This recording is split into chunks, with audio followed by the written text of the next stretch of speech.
Welcome to The Point. This is a very exciting part 2 of a four-part series on the coming financial storm. The world is in a complete financial mess, according to a very learned and clever friend of mine, who's been a personal financial advisor for nearly all of his life, Graham Bridger. Welcome, Graham. Welcome to the show. Thank you very much. I'm so glad you came to educate us about the coming financial storm. Okay. What I'm learning from Graham is that the world is basically in a terrible state, in a huge amount of debt, cannot possibly be repaid with normal money. I'm going to turn the program over to the expert himself, rather than try and preempt what he's going to say, because he's the expert and I'm not. Graham, over to you. Thank you, Richard.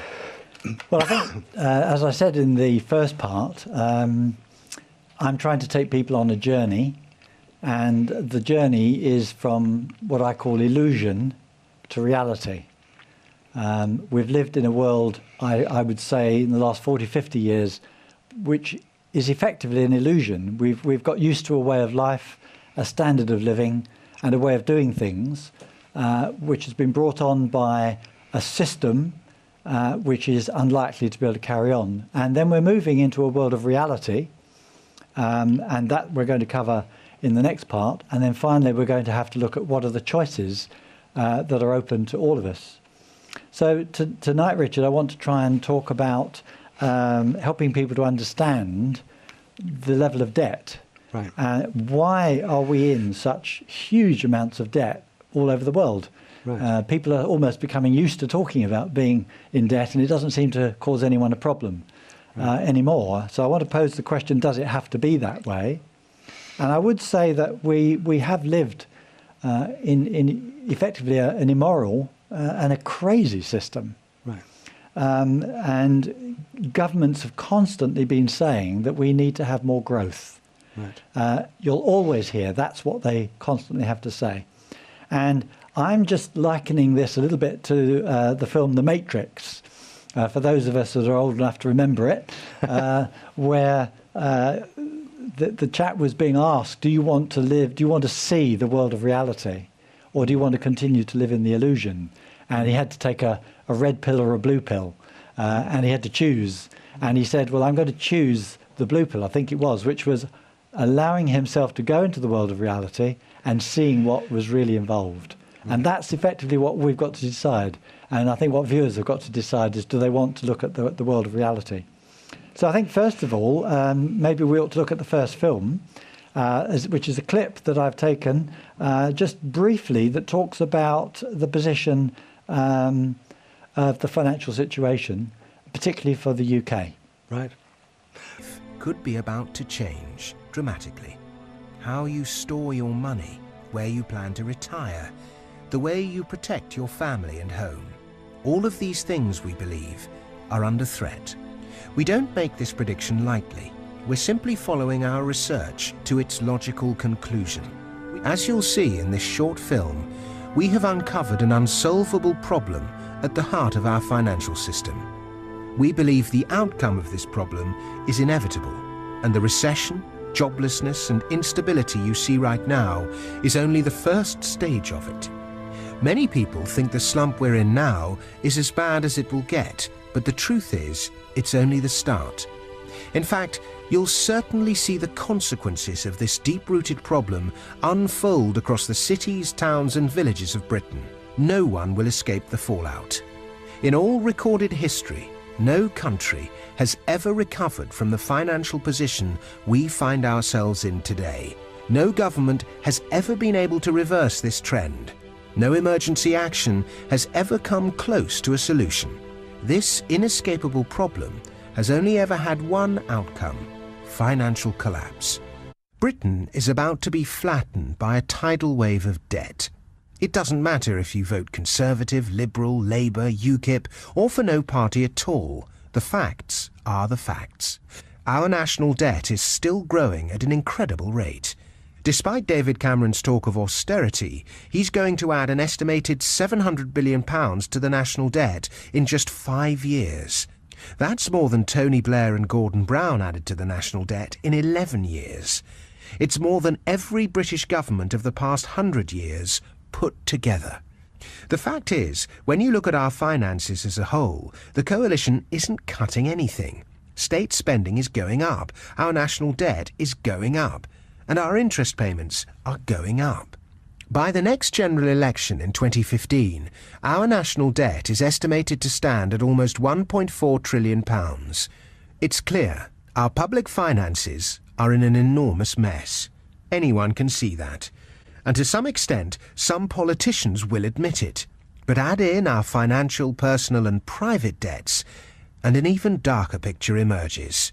Compared to the size of our economy, Britain is now one of the most heavily indebted countries in the Western world. And the worst part is, even that isn't the full story.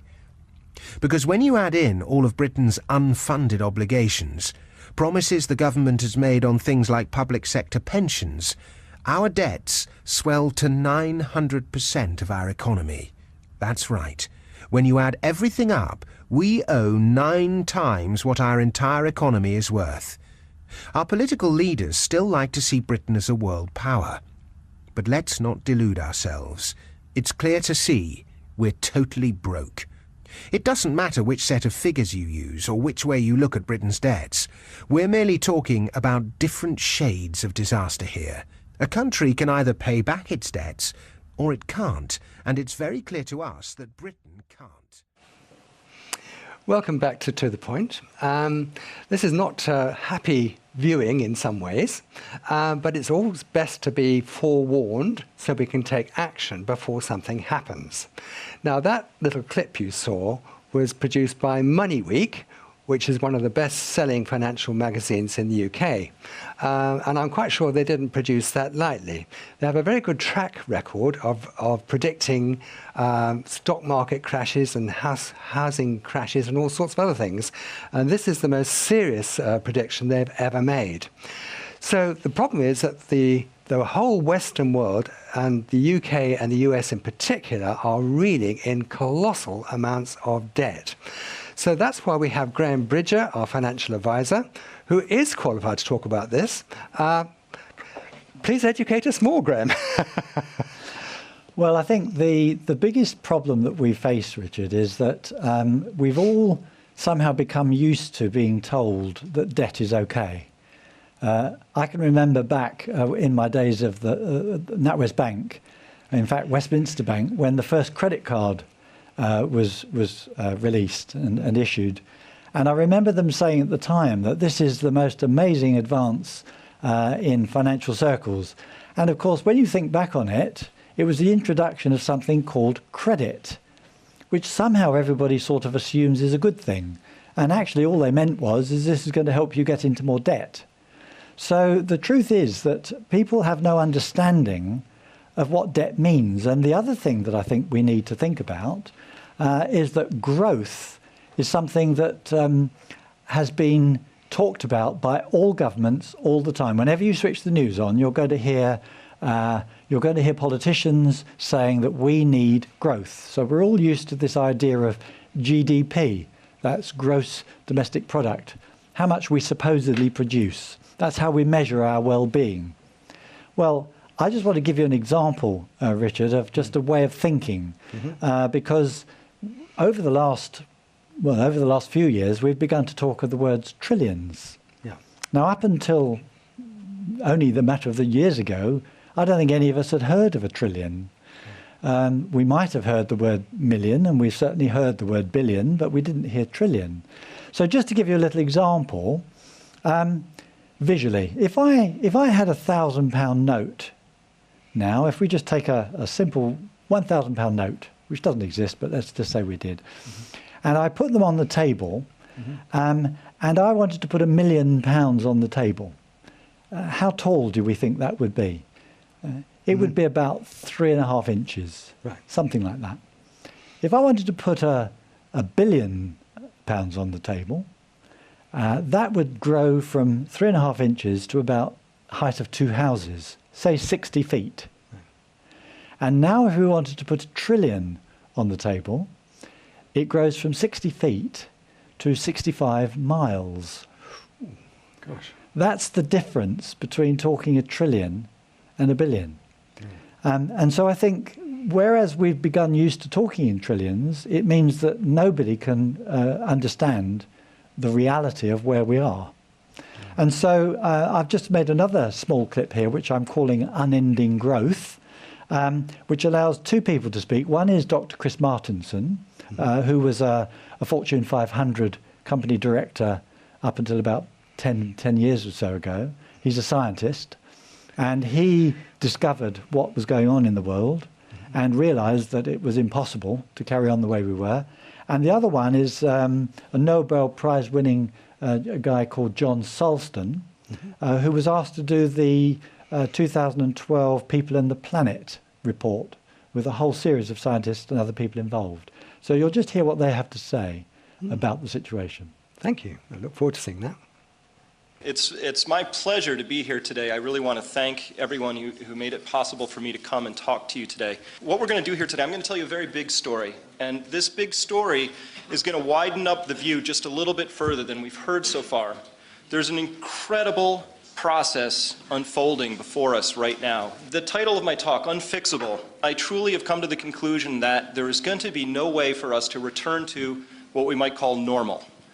What we've just experienced over the past 4 or 5 decades that has formed the opinions and shaped the experiences and given our current crop of leaders and most of the people in this room the idea of how things work. And it is my view that whether you believe me or not, I'm asking you to just consider the data that I'm going to present that hints at the idea that we are entering a period which will be unlike almost any other. I can summarize all of my work into this one sentence, which is that the next 20 years are going to be completely unlike the last 20 years. That's a trite statement. Of course, advances always happen. Things are always a little different. But this is important because as humans, we tend to model what we think is going to happen next on what just happened before. And that's perfectly fine if you're in a long period of relatively stable growth, or you're in relatively stable rates of inflation of 2-3%, or relatively stable anything. And it is my view that we're coming up on a very sharp corner in history. The future has got a very sharp corner in front of us. And once I adopted this view of the future, it became a lens that I looked through, and I found that I couldn't look at the world any other way once I had adopted this view. What's the implicit assumption when you look at, of course, debt? Debt doesn't matter. If I have a lot of money, how much debt I have doesn't matter. Debt to income matters. How do we measure that? Debt to GDP is a measure of debt to income. So this is United States debt to GDP. And what we notice is that something happened about in the early 1980s, and the debt to GDP ratio just took off in a perfect 45-degree line. And everybody in this room kind of grew up on that line, and so we think that's level territory, because that's how the world works, right? And the implicit assumption that's baked into the idea, if you are constantly growing your debt relative to your economy, you are making the implicit, if not explicit assumption that the future is going to be larger than the present. Otherwise, this chart makes no sense whatsoever. It means everybody who has got money in the debt markets is making a very, very flawed assumption and a flawed set of bets that are going to result in an enormous amount of monetary loss. When you see a chart like this, it says that we have collectively, as a society in the United States, but this chart could apply to many countries, we have made the assumption that the future is always going to be larger than the present. So I'm John Sulston. I'm chairing the People and the Planet Working Group here at the Royal Society. Drawn from a wide variety of disciplines across the natural and social sciences and from a wide variety of countries in different regions of the world, developed and developing. We are reaching a very critical time in the development of humanity on the Earth. The world, the human world, lives in a framework which we call most often global economics. And what we are running at the moment is a system based on GDP which drives consumption. It causes people to compete with each other through trade in a way that they all grow. It's the one thing that all governments say, well, you must grow faster than the others. If you think about that for a moment, it's not sustainable. Welcome back to The Point. We're in the middle of having a very interesting discussion in part 2 of our series of 4 programs on the coming financial storm with an expert, a personal financial advisor, now retired, Graham Bridger. And we'll be talking to him in just a moment. The problem is the world debt, which is actually far worse than many of us had formerly realized. You've just seen Chris Martenson, who's actually very well known in financial circles, who interviews lots and lots of people himself. And actually, we were swapping notes just before this program, and we both watch a lot of Chris Martenson's programs and lots of other people as well. Now, one of the things the words that keep cropping up is this word fiat money. I'm not going to even try to explain to you what fiat money is. I'm going to ask the expert, Graham. Tell us about fiat money. Okay. Well, when I talk about the illusion over the last 40, 50 years that we've lived, the illusion is based, if you like, on what do we understand by money. And the word fiat is a Latin word for let it be. Right. So it means that it's just been brought into existence, as it were, out of nowhere. And so what's happened is, over the last 40 years, 1971 actually, is where President Nixon decided to get rid of the gold standard. And up until then, in stages, but up until then, money that we use, paper, was backed by an asset. And for 5,000 years, the main backing of money has been principally gold and silver. Which means that there is a fixed value, and the amount of money that you print or that you create is based on the actual value of the asset, the amount of asset that's held. So governments have been held back by making sure that they don't go printing too much money in relation to the actual value that it has. And in 1971, due to the fact that he was faced with the Vietnam War, they just decided they need to dislocate the value of money completely from a real asset value, and then they printed as much as they liked, and that began the process. So 1971, last 40 odd years, we've lived in a time where all the world's money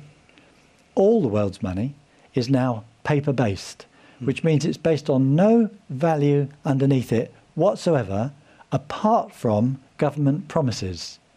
So governments have to promise that you have faith in the government, that will be honoured, the value of your paper. And actually, in the end, because we know governments don't have any money, what that actually means is it's based on the people, which actually means you and me. It means that we've got to pay taxes, and it's the taxes that actually are going to be backing the monetary system. Well, this is all amazing stuff.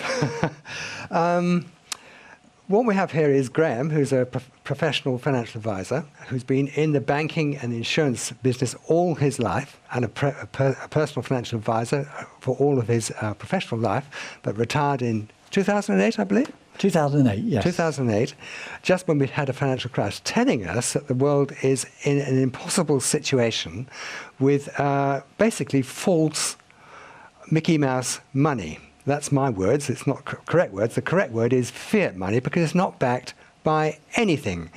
So back to Graham to tell us where this all leads. Okay, well, I think, first of all, we don't understand the size of the debts. But when we're talking now, we're talking in trillions, as I said earlier. So the US debt, the national debt, which you see on TV, and you can go online and you could put in national debt, and you'll get a clock come up which actually shows you how many millions it's going up per second. But the national debt is somewhere in the region of 17 trillion. Now that's doubled in about the last 5 years. Right. So there's been a greater increase of debt in the last few years than there has been in the whole of the last 100 years before.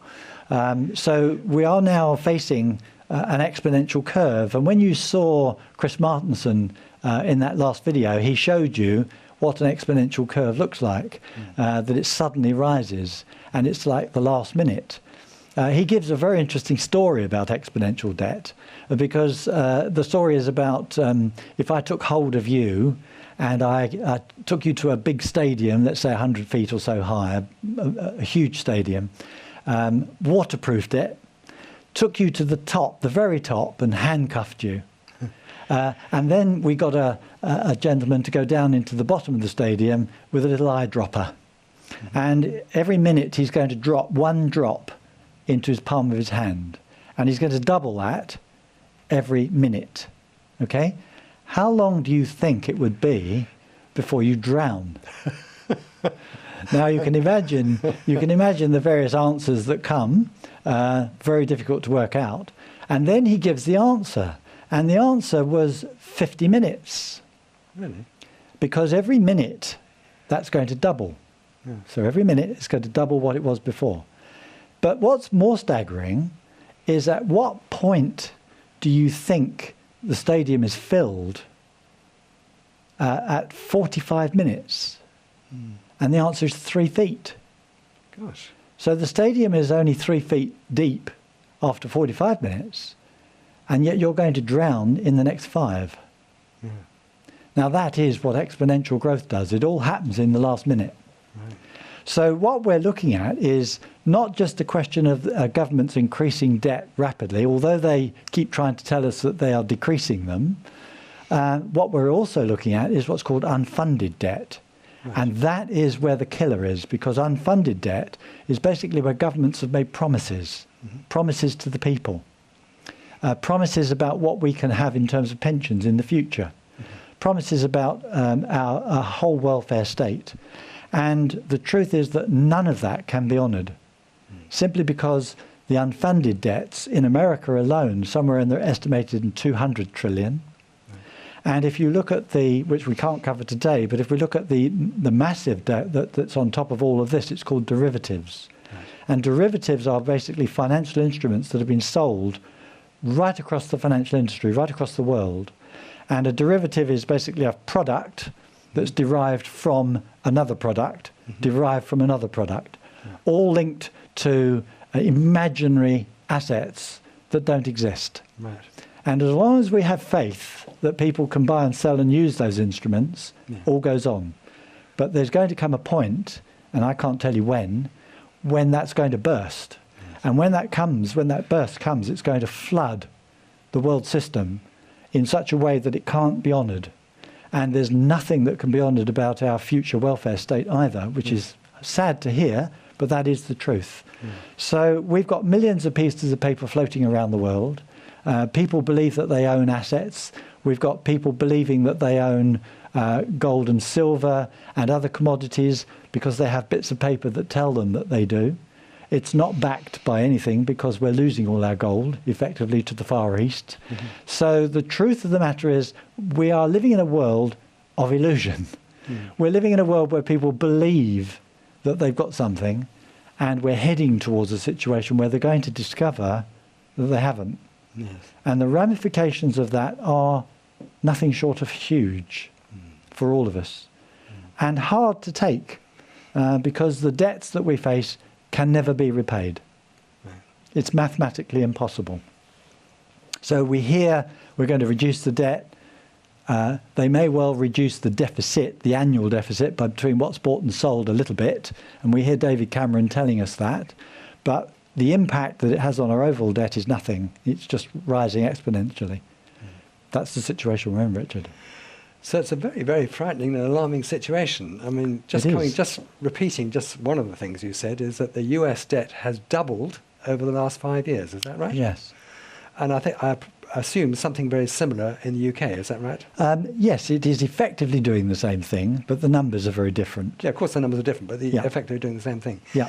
So what we have here is a situation where the world debt is just, particularly Western debt, is just increasing and increasing and increasing to the point where it's actually mathematically impossible to ever repay that money with ordinary money. Is that what you're telling us, really? Yes. And I think to finish today is that a lot of people want to say, well, who's to blame for all this? Yes. Because somebody must be to blame. And the answer is yes, there are people to blame. Economists have encouraged this all the way through the years that we've been involved. They've all been using economic theories, which are called Keynesian, which basically mean that you can print money as much as you like. We've got deregulation, which has taken place. And deregulation is basically where you allow people to do what they like. Right. And that is effectively where we've suffered and continue to suffer. Well, I hope you've found this interesting. We've been talking to Graham Bridger. This is part 2 of 4 programmes on the coming financial storm. Do join us for the next programme, we've talked about the illusion, then we're going to talk about the reality of where we really are, followed by what to do about it in the fourth program. So thank you for joining To The Point. We look forward to seeing you again with our expert Graham Bridger, our personal financial advisor, to talk about the coming financial storm, where we're at the moment and where we're going, and what we all need to do about it. So please write to me at tothepoint@revelationtv.com if you've got any comments, and I'll put them forward to Graham Bridger. Thank you for joining us. God bless you. And it's lovely to have you with us, and bye-bye now.